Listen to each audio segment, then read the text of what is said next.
The budget gaming smartphone segment is becoming more competitive each year. At the moment, Infinix is one of the brands often associated with affordable gaming smartphones. But now, it seems TECNO wants to join the party with the new Pova 5. On paper, it ticks all the right boxes for a budget gaming smartphone. It's priced under 10,000 pesos, features 120Hz display, dual stereo speakers, and more. But let's take a closer look at it in this video. Hey guys, CJ here of Yugatech, and join us for a quick hands-on on the new TECNO Pova 5. Let's start with the design. The TECNO Pova 5 definitely has the gaming vibes in terms of styling. It reminds us of the ROG phone, together mixed with some design cues from the Nothing Phone series. There's no doubt it looks unique and has a premium enough feel, especially in this black colorway. I do wish there were some lighting elements, since it would make the phone look cooler from its niche. But we might be expecting too much, since it is a budget gaming smartphone. As it is though, it will certainly get some looks thanks to its unique design. The back panel is made out of hard plastic along with the frame, which feels quite durable too. Other than that, you'll see the dual rear camera system here. The phone also comes with DTS stereo speakers, a USB-C port, and a 3.5mm audio jack too. Overall, it feels good to use in hand. It is rather thick, so it might feel bulky in your pocket. Flip the TECNO Pova 5 over and you'll get a nice bright display. There's a large 6.78-inch FHD Plus IPS LCD panel with 1080 by 2460 resolution. Color reproduction looks great, despite being an entry-level panel. And you get great contrast whether you're watching videos or playing video games. But perhaps our favorite feature of the screen is the 120Hz refresh rate, which is rarely available for a phone at this price point. It's not every day you get a 120Hz display for a phone in this price range, but it's a welcome feature to have. Perfect if you plan to game with this phone often. Aside from the improved gameplay, the high refresh rate screen also makes it more enjoyable when you're going through the menu or just watching videos.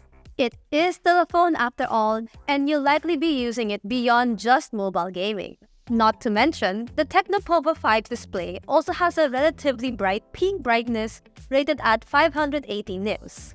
This isn't the brightest out there, but it should be good enough for average use. Under the hot summer sun, you may crave more nits, but overall, it's more attuned to the shade. The sound quality from the loudspeaker is loud, but they aren't that great. Thankfully, the phone comes with earphones, so you can use those instead. While the TECNO Pova 5 is mainly a gaming phone, you still get a nice camera system.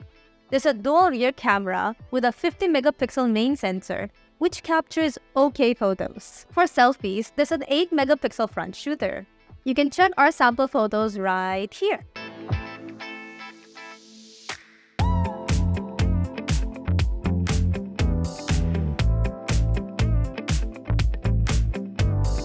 The photos aren't the best, but they're not exactly what I would call bad. The images are decent when in well-lit environments. However, don't expect too much when shooting at night or in low-light conditions. Surprisingly, this phone is capable of shooting up to 2K videos. However, there's no optical stabilization, so keep that in mind. Like the photos, the videos are okay during the day, but not the best at night. Overall, it's not bad. When you're not gaming, you can still capture footage and images for social media or just memories. Powering the TECNO Pova 5 is a MediaTek Helio G99 together with a Mali G52 GPU, which is more than capable of playing the usual set of games like Mobile Legends, Call of Duty Mobile, and Free Fire. Not to mention, it also comes with something that TECNO calls Game Space 2.0. It's not the most powerful chipset available, but it's still very capable. At the same time, you do have to set expectations. This is a budget smartphone after all. Along with the chipset, the phone also comes with 8 gigs of memory, which comes with an additional 8 gigs of RAM expansion for a total of 16 gig. Not to mention, it has a large internal storage capacity of up to 256 gig for all your games, videos, and apps. And if that's not enough, you can expand the storage further via the micro SD card slot. Together with the 120Hz display, you can definitely enjoy playing games with this phone and not worry about breaking the bank. You can check the benchmark scores here to give you a better idea of how the phone performs.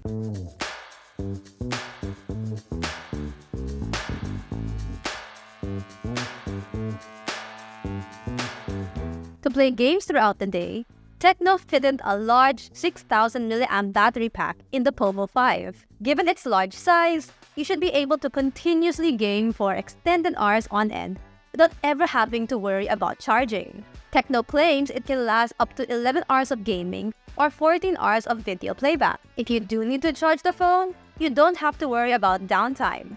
The phone comes with a 45-watt smart charge. TECNO claims you can charge the phone to 50% in just 21 minutes using the included cable and charger. But if you want to further improve your battery life, there's also Battery Lab 3.0, which can choose various power settings depending on your needs. Here are our results for the PC Mark Work battery test right here.